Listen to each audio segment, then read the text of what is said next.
ఆంధ్రప్రదేశ్లో కూటమి ప్రభుత్వానికి 2 ఏళ్లు పూర్తవుతున్నాయి. ఇక జనంలోకి వెళ్లాల్సిందేనని నేతలను ఆదేశించారు సీఎం చంద్రబాబు. జనంలోకి వెళ్లే విషయంలో పార్టీ తరపున ప్లానింగ్ కూడా జరుగుతోంది. క్యాడర్ నుంచి లీడర్ వరకు ఒక ప్రత్యేక ఎజెండాతో జనంలోకి వెళ్లేలా ప్లాన్ చేస్తున్నారు. ప్రభుత్వం చేసేవి చేసినవి ఒక లిస్టు రెడీ అవుతున్నట్లు సమాచారం.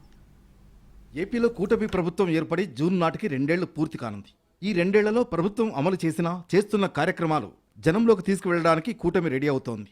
ఈ అంశంలో సీఎం చంద్రబాబు ఎమ్మెల్యేలు, మంత్రులకు స్పష్టమైన ఆదేశాలు ఇచ్చారు. సబ్జెక్టుపై అవగాహన పెంచుకుంటూ జనంలోకి వెళ్లాలని సీఎం సూచించారు. జనంలోకి వెళ్లేందుకు, జనంలోనే ఎక్కువగా ఉండేందుకు కసరత్తు ప్రారంభమైంది. కూటమి ప్రభుత్వం సామాజిక పెన్షన్లు, 20 లక్షల ఉద్యోగాలు, ఇళ్ల నిర్మాణం లాంటి వాటికి ప్రాధాన్యత ఇస్తోంది. ఈ అంశాలను జనంలోకి తీసుకువెళ్లేందుకు ప్లాన్ చేస్తోంది ప్రభుత్వం.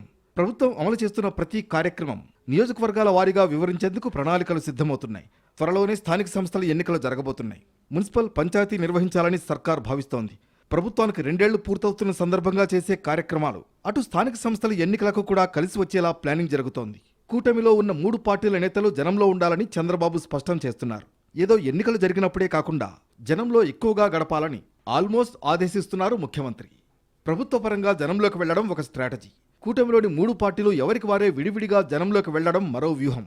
మహిళా రిజర్వేషన్ల బిల్లును ప్రత్యేక ఎజెండాగా చేర్చనుంది కూటమి. మహిళా రిజర్వేషన్ బిల్ వీగిపోవడానికి కారణాలను ప్రజలకు వివరించనున్నారు కూటమి నేతలు. ప్రభుత్వ పథకాలు, సంక్షేమ కార్యక్రమాలు జనంలోకి తీసుకువెళ్తూనే క్యాడర్ను బలోపేతం చేసే కార్యక్రమాలు చేపట్టనున్నారు. సీఎం చంద్రబాబు సెట్ చేసిన ఎజెండాతో కూటమి నేతలు జనంలోకి వెళ్లే ఏర్పాట్లు జరుగుతున్నాయి.